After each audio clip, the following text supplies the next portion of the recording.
Play for the love of the game, especially when you are young and no other reason.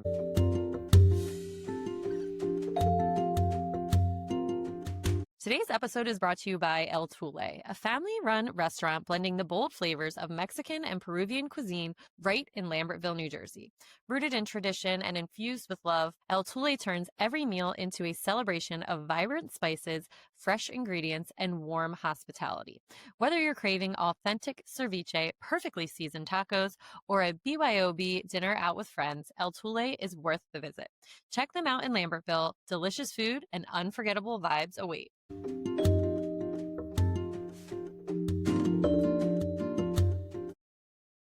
Welcome back to the Running Wine Mom podcast. I'm your host, Samantha Selinsky, aka the Running Wine Mom. Today, I get to sit down with someone whose work has shaped the way generations of us see sports, competition, and the human stories behind them. Harvey Araton spent decades as a celebrated sports columnist for the New York Times, covered everything from Olympics to US Open, and has written some of the most iconic sports books of our time. And today, on release day, we're talking about his brand new middle grade novel, The Goal of the Game. It's a story about soccer, sure, but also about pressure, identity, guilt, meaning, and the question every kid and honestly every adult asks at some point: why do we play? This conversation is for the parents juggling practice schedules and deadlines, the adults trying to find fun again, and the kids inside all of us who remember what it feels like to fall in love with the game. So without further ado, let's welcome Harvey. Welcome. Thank you. Thank you, Samantha. Good. Nice to be here. I am so excited to talk to you because I coached for over 10 years and I was an athlete as well. I also teach health and phys ed. And so the love of the game is definitely something that is important to me. And I was thinking my signature on my work email is: we don't stop playing because we grow old because we stop playing. And I think that you might be able to kind of understand that meaning a little bit as well. A little over a year ago, I tore my Achilles playing tennis. Um, while I'm back to, I would say full strength, haven't been able to get over that mental hump Hmm. uh, and get back on the tennis court. But I'm hoping that come next spring, I'll be ready to do that as well. So I may be aging and my tendon may not be 100%, but I plan to get back out there.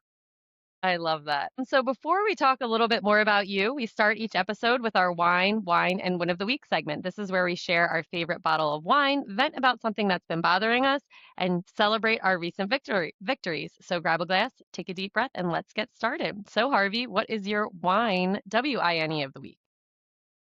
Well, this being the start of the holiday season and the many small gatherings, getting together with people for a drink here and there, as opposed to, a full dinner. And because my wife and I, one of our favorite places in the world to travel is Portugal and specifically the Douro Valley, I Mm. have my bottle of Taylor Fladgate port, Ooh, which we will be using a lot of in the coming next couple of weeks, yum. getting together with friends and for a little wine and cheese in celebration of the holidays. Well, I guess I'm gonna have to book a trip there because that sounds delicious, and I have not been to Portugal yet, so I need to add it to my list. It's a wonderful country. I highly recommend it. That's awesome. So what is your complaint wine of the week? Well, I would say that Thanksgiving, which is my absolute favorite holiday. I have always been a huge Thanksgiving person, and I always have to kind of lift myself up a little bit when the weekend is finally over. So Mhm. that would be my wine of the week. That I always say also, Samantha, that for some reason the fall, which is my favorite season of all, tends to go flying by. Like first, So fast. summer's over, you're a little exhausted from all the heat and humidity of the Northeast. And then, fall comes and you're looking forward to that nice brisk weather and the beautiful foliage. And the next thing you know, Thanksgiving is over. It's winter will be here soon. I know. And that's my husband and I were just talking about that. We're like, we're in the end of the year. Like, how did we get here? What I thought it was just June. The summer flew by, the fall flew by, and I'm not quite ready for the holidays to be completely over, but I am looking forward to like a little bit of a slowdown because we have been nonstop. I don't know about you. Yeah. No, it's been a busy season. And I would say my win of the week is that my younger son just married his longtime girlfriend of 7 years about a week and a half ago. That's so Very exciting. small civil service in Brooklyn where they Mm. live with just the 2 families, and that was a special occasion for all of us. Oh, congrats. That's such a great and again, beautiful time to get married. So, congratulations to you guys. That's awesome. Yeah, thank you. I always like to ask my guests, what is one significant challenge you've successfully navigated reshaping your journey to where you are today? Well, I would say when I look overall in my long career in sports media would be that, I come from a very much a blue collar background, family of mostly civil servants. And frankly, growing up and even through most of high school, I didn't necessarily believe that my life would be all that different, but it was something to do with youth sports. Actually, playing basketball. I was a pretty good basketball player, not particularly tall. I'm only 5'8", but I was a pretty good player as a child. And it was my youth sports connections playing basketball at a particular community center that connected me to people who somehow facilitated my very first job in sports media and journalism at my Wow. local newspaper. Now, that job was essentially answering phones, making deli runs, and stripping wires. But nonetheless, it introduced me to a world that I had really had not considered or aspired to. Hmm. And one thing led to another, and that opened the door to a long, long career in sports media.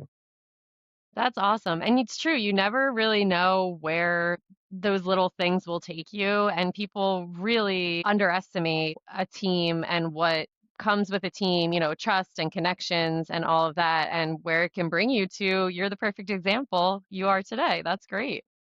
Yes, and one of the reasons why I wrote the book that I am now publishing is essentially, and I'm sure we'll get into it a little later, is for a reminder that youth sports primarily should be about building life skills, particularly for the age of the children that I've written this book for, approximately 8 to 12, give or take. Hmm. Too often it's seen as a bridge to a college scholarship or to become an Hmm. Olympian. And while those great success stories do happen for the overwhelming majority of kids, that's statistically improbable. And Hmm. so the message that I like to convey to children and their families, for that matter, is that the the reasons to play sports are numerous and they are truly beneficial, provided they are kept in context with the realities of what youth sports are for in the first place. Yes, I totally agree. And I was just talking with some of my friends who have kids who are around that age, like 8 to 10. And my one friend had started her daughter in soccer at, it was like 7 or 8. And she's like, we are already behind because these teams are already established and they all started at 5 and they think they're these like superstar teams. And youth sports is just very overwhelming for the average parent, let alone all these other parents thinking that it's going to be, like you just said, their road to college success, and they're really forgetting about all of the things, the long-term life skill things that they'll learn from being on a team sport. Yeah, it's a very youth sports has it's long gone from certainly when I was as a kid playing sports, which was mostly a world of volunteer parents Mhm. and not-for-profit Mhm. organizations. The New York Times recently reported that the youth sports in the United States has now a $40 billion Wow. and some of the biggest sports private equity firms are plunging into it, and they're Wow. not there necessarily for the emotional well-being of children and families as much as they are to make money. So that's something Right. for all families to keep in mind, that the interests of those uh, the people behind the youth sports culture now are not their interests are not necessarily aligned with what most families want out of their kids Mhm. participating in a sport, whichever one it is. True. Well, before we talk more about this, I have one more question. What is your favorite way to stay active? I know you just said that you're on the injured reserve right now, but other than that, what's your favorite way to stay active? Well, yeah, I've long been an avid tennis player, and as I said, I hope to get back to it. But I am also a frequent visitor to the YMCA here in my hometown of Montclair, New Jersey, and so I'm, in the gym, on the elliptical, on the bike, on the treadmill. I do some running during the warm weather months and a lot of walking. But the key is to just keep moving, keep moving. Mhm.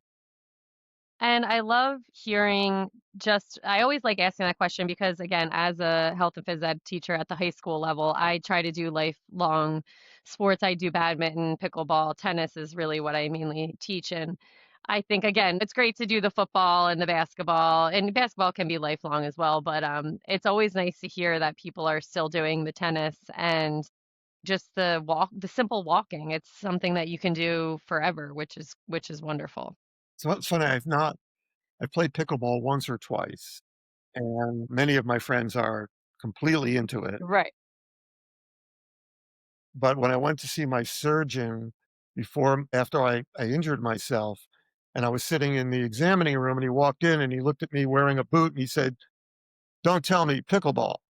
And I said, "No, actually tennis." And he said, "That's interesting because 75% of my patients over a certain age are pickleball, Yeah. tearing ligaments in their knees or their Achilles or their shoulder injuries." Mhm. And that's because pickleball, I think, is a more confined space, so the twists and Yeah. turns are more frequent Mhm. than the natural striding into the ball of tennis. But I guess we can get hurt doing anything, but we do it because we love it.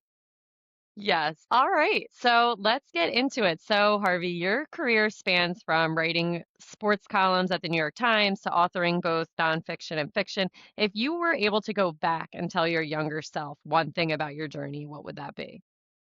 I think it would be don't be fearful of change and trying new things. I think I've done that throughout my career. But if I could go back and speak to my younger self, it would be to say, don't put yourself into a state of turmoil every time the opportunity to do something different, to grow, even something that seems relatively simple, like change jobs from one newspaper to Hmm. another. I often agonized over that so much. And yet, each time that I made a change or tried something different, let's just say, becoming a first time author, Hmm. um, I probably could have done without all the anxiety that went along with so many of these, changes in my life. I would just tell my younger self, calm down. It'll all work out. Hmm. It'll be good. Yeah, such great advice. And that's what I feel is like so many of us get so overwhelmed with the things that could go wrong rather than the things that could go right with the things, which is mostly what happens. It usually goes right. And if it goes wrong, you figure out how to fix the problem. It's probably a problem you didn't even think of, which is I feel the same way. So I love that advice. I try to tell my sons, I have two sons, 35 and 32, um, to, try to just live in the moment and embrace the good Hmm. stuff that's happening to you without projecting too much down the road. You'll deal with it when you get there. I didn't necessarily follow my own advice when I was growing up, as I said, but I've learned enough now Yeah. to impart that to them.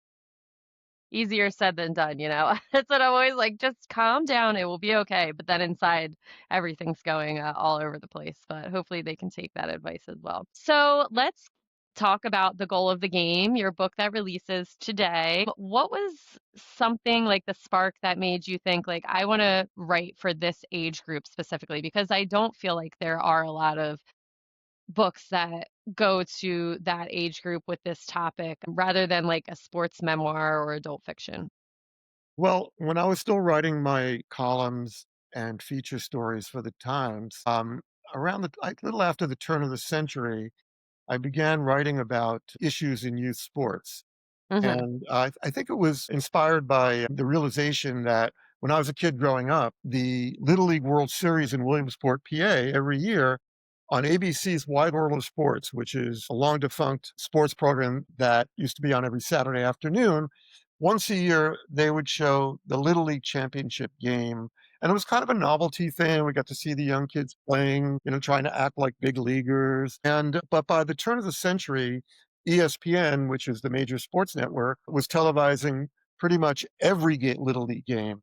And it Mhm. made me think, raise the question of, are we celebrating children or are we exploiting them? Are they becoming part of the for-profit corporate, machine? And so I did a column, talking to Little League people about it. And that kind of moved me to look for those kinds of angles as I began to see the sports culture changing from when I grew up, which was mainly parent volunteers and, town had a local soccer club or a baseball Mhm. club, and it was all becoming pay to play and not insignificant amounts of money. So I began to write these stories, but I realized after I was no longer working for the Times full time, I still contribute some, that these stories were all directed at parents in a newspaper like the Times, and I thought it would be nice to kind of take on a young person's voice, if I could do that, wasn't quite sure, and write something that would be directly targeted to children. Yeah. And so that's when I started to sit down and kind of formulate a story about this one young soccer player who was going through a turbulent time in his young life and what the role soccer fit into it, and ultimately the terms under which he was willing to play. Mhm. So that was really the genesis and the motivation for my doing it. I wanted to expand on the stories that I had done, but for adults, but target something for children to read. Yeah, and so one of the things that I was when I was researching the book, in The Goal of the Game, Zane wonders, why do we play? So how would you answer that question for yourself today? Well, having seen so many children, I think the latest statistic that I researched was between 60 and 70% of children who start out playing some youth sport, by the time Mhm. they're 13 or 14, have quit. They've either burned out or felt too much pressure. So, what I would say that, you know, I would want youth sports to be about. I grew up at a time when parents weren't as nearly as watchful of their children at Right. play as they are now. Sometimes for better, sometimes for worse. But I kind of feel like, in a wishful kind of way, I know that there's probably no turning back the clock to what we've created, but I would say I would prefer youth sports to be something that is child driven. The days when kids just went out to the schoolyard or Mhm. to the field and just organized themselves, to me seem to be something that is more conducive to a healthier experience for children. Again, we're not going back, but part of my reasoning again for writing the book was to try to remind children and parents of what the real reasons why children, specifically of these age groups. I mean, once you get to adolescence, you are beginning to separate the gifted children from the kids who just want to be out there for some exercise and to compete a little Mhm. bit. But at this particular, middle grade age, it should really be about the purity, I should say, how we idealize sports, the development of skills, the appreciation of being a good teammate, of making a Mhm. commitment, all of those things, playing with different kinds of children from all different backgrounds. All of those things are the true benefits of youth sports, particularly at these younger ages.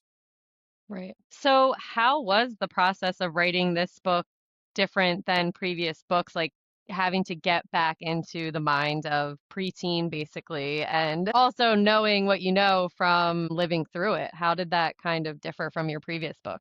Well, some of my longtime New York Times readers would probably tell you that Harvey's really found his true audience. He should have been writing for children all these years. But no, I kind of, it was really hard because, you write for so many years in a certain voice Mhm. with use of vocabulary and the way you structure your sentences and all of that. And all of a sudden, you're stopping every other word to say, "Wait a minute, would the 12-year-old use that word? Would he Yeah. use that phrase?" I probably edited this book more times than any of the other books I've written, and this is my 10th book. I've Yeah. written one other novel that was for obviously for adults. It was just really challenging, and even in the final stages, the wrap up, going through it for the last time for, typos, Mhm. punctuation mistakes, things like that. I still found myself saying, "Wait a minute, a 12-year-old wouldn't use that word," Yeah. Um, and of course, then you start to second guess yourself. Well, what if it's a precocious 12-year-old? Um, Right. so you can literally drive yourself crazy. And what are the new terms, that the kids are using and that it Yeah. changes so quickly? I did read a bunch of middle grade novels in preparation for it, trying to coach myself, and that was very helpful. Yeah. But, it was very challenging, but in the end, gratifying because Yeah. I think I've gotten a voice that children of that age can relate to. Yeah. That's wonderful. So, to kind of go more into you, you've covered Olympics, Wimbledon, US Open, and so much more. How did witnessing elite competition shape the themes in your novel around pressure, identity, and fun? Well, yes, I've been fortunate enough to travel all over the world and cover, I guess, the early 1980s on some of the most, famous athletes from Hmm. the great tennis players, John McEnroe, Bjorn Borg, to Pete Sampras, onto the era of Roger Federer and Rafael Nadal and Novak Djokovic. The NBA was a particular sport of interest to me. It was often, at the NBA Finals. So the era of Larry Bird and Magic Johnson to Michael Jordan to LeBron James. Uh, and I guess understanding at that highest level of competition just how uniquely gifted these people are. They're really savants at what they Hmm. do. And they are one in, I don't know, I can't pick a number, but it's certainly a high number Hmm. that makes them so exceptional. And that kind of reinforced to me the notion that parents of kids at the grades again that I'm writing for should be really careful before they, you know, put these notions of college scholarship and grandiose ambition into the minds of their children at that age because again the statistical probability is so low Mm. that forget about being Michael Jordan. We're Right. just talking about being a Division 1 college scholarship athlete. Yeah. So it's given me an appreciation for just how rare these great athletes are.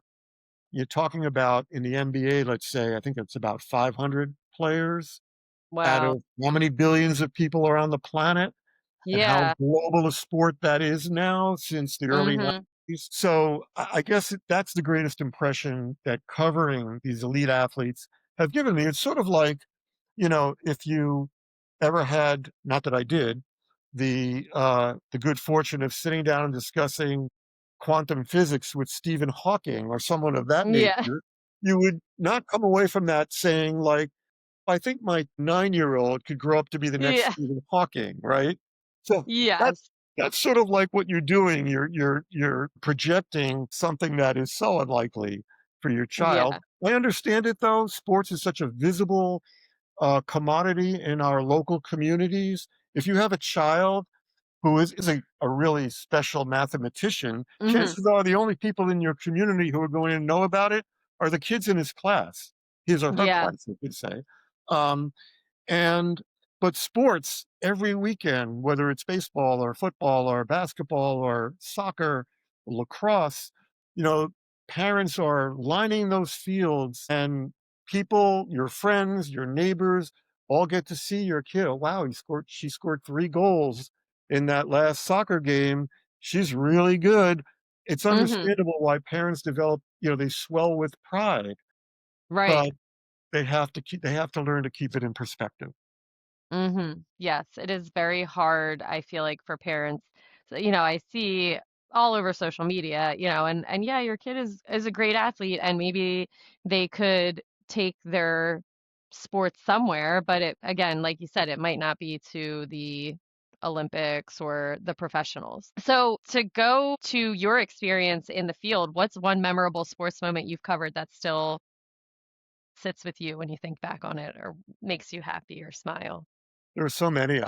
Loved I loved, particularly as I got a little older in the business, covering international sports, going to Hmm. the Olympics, covering a Davis Cup competition between the United States and Zimbabwe in Harare, Zimbabwe, the first time I was ever stepped foot in Africa. Wow. Um, but I have to bring it back to a very personal story. When my older son was, let's see, it would have been 1998, so that would have made him 9 years old.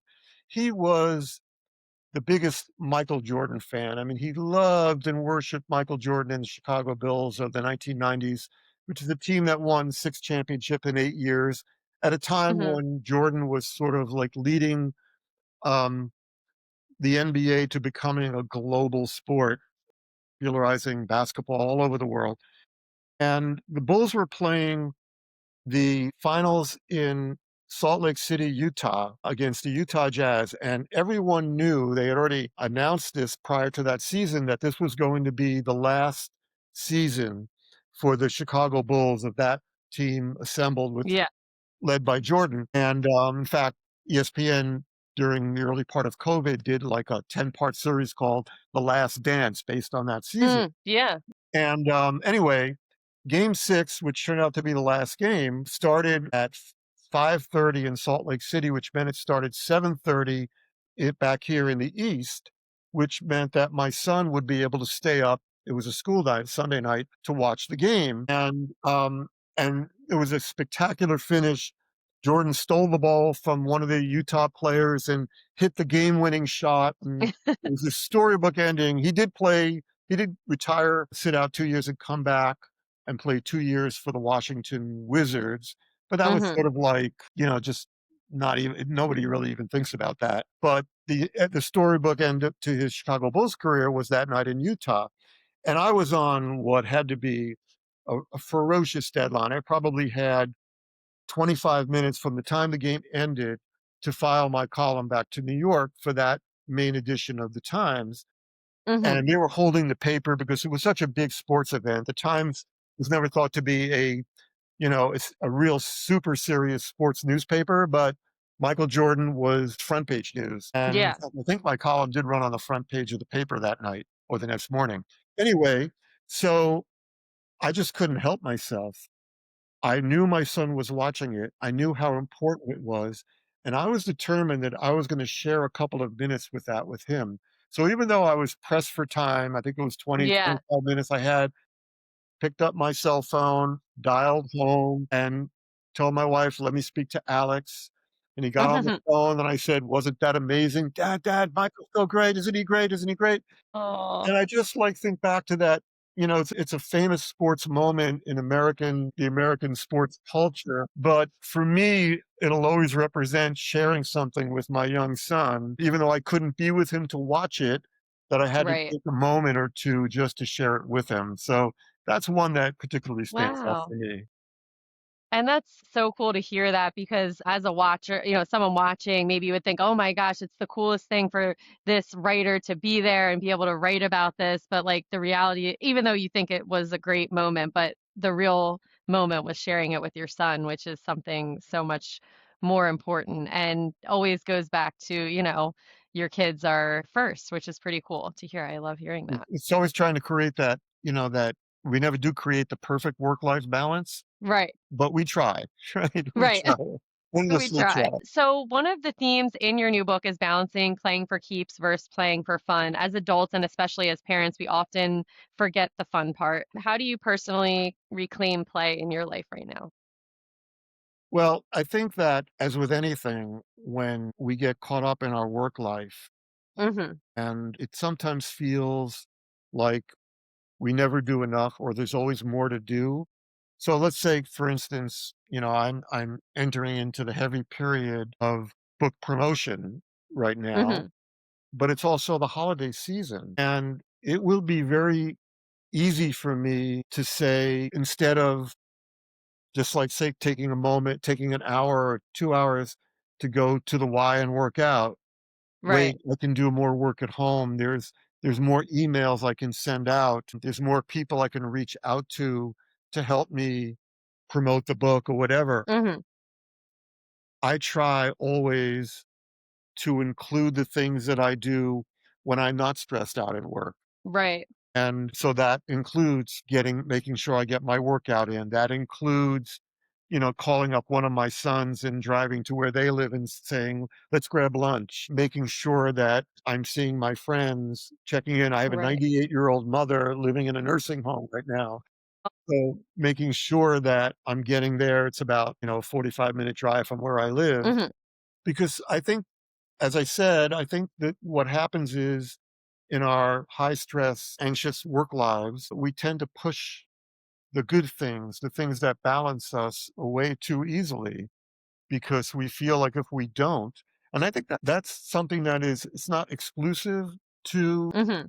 the United States, to American life and American work life, but it's certainly something here that is more, that I think is more of an issue than maybe in Mhm. some countries like in Europe or Scandinavia, where there Right. is more of this natural balance, Mhm. where work weeks might be shorter or work days might be shorter. The American workforce tends to push itself as hard as possible. There are some benefits to Truly. that, but it could also cause some real imbalance in your life. So I Yeah. try very, very hard to make sure that I'm doing the things that I know are good for me. Awesome. That's great advice and something that I need to remember as well because it is such a stressful time of the year trying to fit everything in. You have given us some great stories and great information, and we are excited for your book to come out. If you could dedicate the goal of the game to every kid who's ever felt overwhelmed, unseen, or pressured in sports, what would that message be in one sentence? Play for the love of the game, especially when you are young, and no other reason. Just play for the love of the game. That. That is a great spot and great advice to end on. So that's going to bring us to the end of another episode of The Running Wine Mom. Harvey, thank you so much for this conversation, for your stories, for your honesty, and giving all of us, parents and kids alike, a reminder that the real goal of the game is connection. Joy is connection, joy, and showing up with heart. And for everyone listening, the goal of the game is officially out today, December 16th. If you have a young athlete, a reluctant reader, a kid navigating pressure, or you just want a book that will make you remember why you fell in love with something in the first place, this is the one. So thank you, Harvey, for coming on. I appreciate it. Samantha, thanks so much for having me. I appreciate the opportunity to talk to you and have a great holiday season. You too. So, again, as always, thank you for spending time with us on The Running Wine Mom. Don't forget to subscribe, leave a review, and share this episode with someone who needs to hear it. You can follow me on Instagram at the running wine mom underscore. And Harvey, where can the listeners find you? They can find me on Blue Sky. They can find me on Instagram and on LinkedIn. Awesome. And I will link everything for your book as well as where to find you on all social media. So that will be great. Congratulations again on your book. Thank you so much. And Yeah. I'll get it up Yes. on all my social media, including Facebook, which I forgot about, but I'm on that too. Awesome. Perfect. So thank you so much for joining us today. Remember, you are strong, you are capable, and you are all amazing. Until next time, keep running, keep sipping, and keep embracing the joy of parenthood. Cheers, and I will be back next Tuesday.